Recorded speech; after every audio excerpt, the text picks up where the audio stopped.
ඔන්නේ හලුවනේ open කරා. දැන් මම මේ ටික දාන්න යන්නේ. බලන්න අවුරුද්දක් තිස්සේ දුක් ඉදලා එකතු කරපු සල්ලි.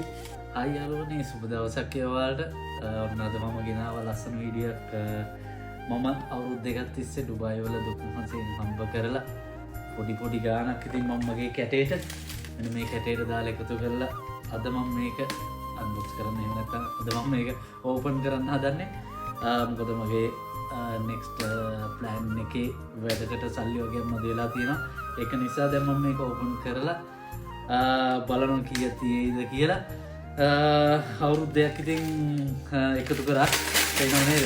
ෆුල් තියෙනවා සද්ද තේනව නේද? දුක ඉතින් කඩන්න මොනෝ කරන්නද ඉතින් මට සල්ලි වගේ අවශ්‍යලා තියෙන එක නිසා තමයි කඩන්නේ. තව චූටි ඉඩක් තියෙනවා. නමුත් දැන් මේ වෙලාව හැටියට මට මේක කඩන්න එනවා. බලමු අපි මේක කඩලා කීයක් ඇතුළේ දෙයිද කියලා.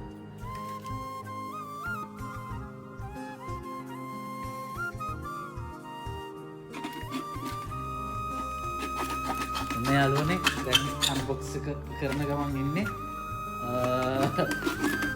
මට ඉතින් විදියට සාමාන්‍යයෙන් ගානක් තියෙනවා වගේ ඇතුලේ මට තේරෙනවා. බලමු ඉතින් දුකයි ඇත්තටම මොනව කරන්නද වෙලාව හැටියට මේක කරන්න වෙනවා මට. බලමු තව චුට්ටේ තියෙන්නේ. ඔන්නේ හලුවනේ ඕපන් කරා. දැන් මම මේ ටික දාන්න යන්නේ. බලන්න අවුරුද්දක් තිස්සේ දුක් ඉදලා එකතු කරපු සල්ලි. ඔන්න තේනවනේ 10 20 කොල්ල ලොකු සල්ලි නැහැ ඉතින්. ලොකු ඒවා දාන්න තරවත් කමක් නැහැ මට. පොඩි ගණන් තමයි ඉතින් දැම්මේ. නමුත් ඒකත් මේ වෙලාවේ හැටියට ගොඩක් වටිනවා අනිවාර්යෙන්ම.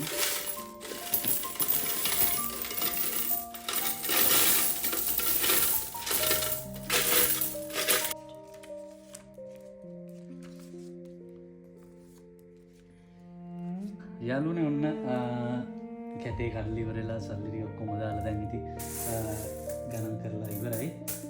මේ තියෙන්නේ අවුරුද්දක් තිස්සේ ඉතින් එකතු කරපු සල්ලි ටික. ගොඩක් ලොකු ගණන් නෑ නමුත් ඒ වුණාට මේක අනේ මට ලොකු ගොඩක් වැදගත් වෙනවා මේ වෙලාවේ හැටියට. මොකද ඉතින් අපි කඩේට ගිහින් පොඩි ඉතුරු වෙන සල්ලි ඒ වගේ පොඩ දාලා මේ ඩුබායි වල අවුරුදු දෙකට එකතු කරපු ගාන ඉතින් ඇත්තටම ඉතින් සතුටුයි ඉතින් මෙහෙම එකතු කරගන්න පුළුවන් එච්ච එක. ඔයාලට මම කියන්නේ ඔයාලත් ඉතුරු කරන්න ඉගෙන ගන්න. ඒක ජීවිතේ ලොකු දෙයක්. සල්ලි ඉතුරු කරනවා කියන්නේ කවදාක හරි දවසක අපිට ඒක ගොඩක් වටිනවා. සමහරක් වෙන මම මේක එකතු කරේ නැති වුණා නම් මම මේව මොකට හරි වේදම් කරලා අද මට මේ වෙද්දි මේකෙන් දෙයක් කරගන්න පුළුවන්. මොකද මම මෙහෙම එකතු කරන්නේ නැතුව තිබ්බනම් මට ඇත්තටම අද මේකෙන් කිසි දෙයක් කරගන්න බැරි වුණා. ඒකම ඔයාලට කියන්නේ පුළුවන් විදිහට ඩිරාම් එක හරි ඉතුරු කරලා දවසක ඒක ගොඩක් වැදගත් වෙයි. පුළුවන් විදිහට එකතු කරන්න. කැටයක් අරගෙන ඒක ගොඩක් වැදගත් අපේ ජීවිතේට. ඒක තමයි මට දෙන්න පුළුවන් එකම ඔයාලට ඇඩ්වයිස් එක. එහෙම කරන්න. එතකොට අද ඉතින් මේ මට වගේ ඔයාලට මොකක් හරි දෙයක් ඒකෙන් කරගන්න පුළුවන්. එහෙනම් ඔයාලා දැක්කම එහෙනම් ස්තුතියි මාත් එක්ක රැඳිලා සිටියට වීඩියෝ එකට. අපි නම් තවත් වීඩියෝ එකකින් හම්බ වෙමු. එහෙනම් හැමෝටම ජය වේවා.